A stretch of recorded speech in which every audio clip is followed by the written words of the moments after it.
యేసుక్రీస్తు పరిశుద్ధ నామములో మీ అందరికీ క్రీస్తు పేరిట శుభములను తెలియజేస్తున్నాను. ఈ ఉదయకాల ధ్యానాంశం కొరకే దేవుని వాక్యాన్ని చదువుకుని ప్రార్థనా పూర్వకంగా ధ్యానము చేద్దాం. హెబ్రీయులకు రాసిన పత్రిక 11వ అధ్యాయము మొదటి వచన భాగాన్ని చదువుకుందాం.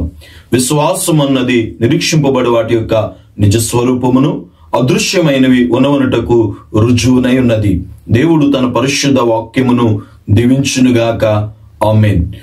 దేవుని వాక్యాన్ని మనము ధ్యానించినట్లయితే విశ్వాసం కలిగి మనము జీవించాలని ప్రతి క్రైస్తవుడు విశ్వాసం కలిగి ప్రతి దినము విశ్వాసములో వర్ధిల్లాలని దేవుని యొక్క లేఖనము సెలవిస్తుంది. క్రైస్తవ జీవితము విశ్వాసంతో ప్రారంభించబడుతుంది. విశ్వాసముతోనే మనము ముందుకు కొనసాగుతాం. విశ్వాసము ద్వారానే మనము దేవునికి ఇష్టలుగా మార్చబడతాం. విశ్వాసములో మనము దేవునిని ఎంతగా నమ్మితే, దేవుని మీద ఎంతగా ఆధారపడితే, దేవుని మాట యందు మనము నమ్మిక ఉంచటమే విశ్వాసం. ఈరోజు విశ్వాస జీవితంలో మీరందరూ బలపరచబడాలని, పరిస్థితులను బట్టి కృంగిపోకుండా, పరిస్థితులను బట్టి విశ్వాసాన్ని కోల్పోకుండా, మీరు ఎదుర్కొంటున్నటువంటి ఆ పరిస్థితులలో మీ విశ్వాసము సడలిపోకున్నట్లు దేవుని మీద మీరు ఎంతగా ఆధారపడితే మీ జీవితాల్లో అంత గొప్ప కార్యాలను మీరు చూడగలుగుతారు. విశ్వాసము ద్వారానే మన జీవితాలలో దైవికమైన కార్యాలను మనం పొందగలం. ఈరోజు మీ పరిస్థితులు ఎటువంటి పరిస్థితుల్లో మీరున్న ఈ మాటలు వినుచుండగా మీ జీవితాలలో ప్రభు యందు నమ్మిక ఉంచండి, దేవుని మీద ఆధారపడండి, దేవుని యందు విశ్వసించండి. దేవుడు మీ జీవితాలలో గొప్ప కార్యాలు చేస్తారు. విశ్వాసము లేకుండా ఎవరు దేవునికి ఇష్టలై ఉండలేరు. మనందరము విశ్వాసములో వర్ధిల్లాలని దేవుడు కోరుకుంటూ ఉన్నాడు.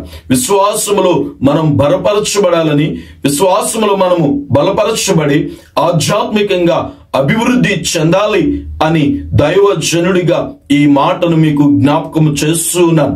విశ్వాసము మన జీవితాల్లో అద్భుతమైన కార్యాలను చేస్తుంది. విశ్వాసము మన జీవితాల్లో, విశ్వాసము ద్వారా మనము పాప క్షమాపణ పొందుతాము.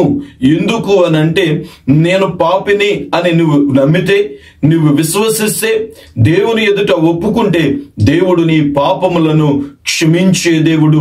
విశ్వాసము ద్వారానే మనము దేవుని కుమారులమవుతామని గలతీయులకు రాసిన పత్రికలో అపోస్తలుడైన పౌలు గారు తెలియజేస్తారు. విశ్వాసము ద్వారానే మనము నిత్యత్వానికి చేర్చబడతాం. అలాంటి విశ్వాసము కలిగి ఆధ్యాత్మికంగా మీరు బలపరచబడాలని, ఈరోజు ఎలాంటి పరిస్థితులు మీ జీవితాలలో ఉన్న వాటి వైపు చూడకుండా దేవుని యందు నమ్మిక మాత్రము మీరు ఉంచితే దేవుడు గొప్ప కార్యాలు చేస్తాడు. విశ్వాసము ద్వారానే రక్షణ. మార్కు సువార్త 16వ అధ్యాయములో మనం చూసినట్లయితే, నమ్మి బాప్తిస్మము పొందిన వాడు రక్షింపబడును, నమ్మని వానికి శిక్ష విధింపబడును. నమ్ముట వలనే మనము రక్షింపబడతాము. దేవుని యందు విశ్వాసము ద్వారా.